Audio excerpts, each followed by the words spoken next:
Yeah. 70 days to the election, and Donald Trump will give a big speech on illegal immigration. He'll do that on Wednesday in Arizona. This is Trump from Saturday. Roll tape. My goal is to provide good jobs, and even great jobs, good schools and safety to every Hispanic community, African American community in the country. But really, what is it? It's to every community, every single community. We can't do that if we don't secure our border.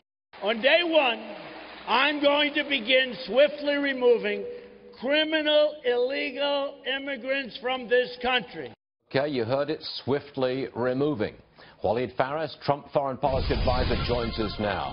Walid, they will say that he's flip-flopping because he's not going to get and organize this deportation force that he spoke of some time ago. That's what they'll say, and you say what?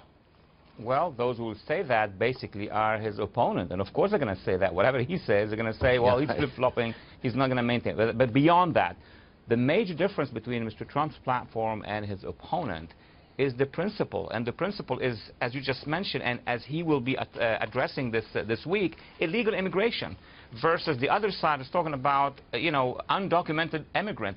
So that poses the problem of not just this wave of the 10, 11 million, which we need to address and find solutions to. What about the next wave?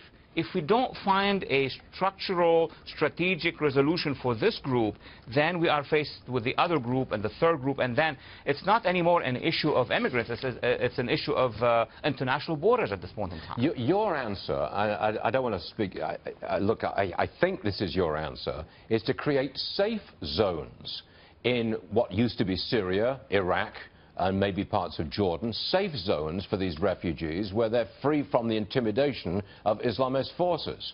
Is that's what, I know that Mr. Trump is not going to propose that, but that's the line of thinking, isn't it? Well, of course, when it comes to immigrants or refugees coming from overseas, specifically from Syria and those areas, well, of course, this should have been the case. Even before his candidacy, these were the ideas that should have been applied by the Obama-Clinton administration since 2012. And they were in our areas in Syria that could accommodate millions of Syrian refugees. And there are huge budgets to it in Europe ready to fund them and support them. But what does not exist is a political decision-making process here in Washington, D.C. Can you give us any hint of any surprises that we might hear from Mr. Trump on Wednesday in his illegal immigration speech?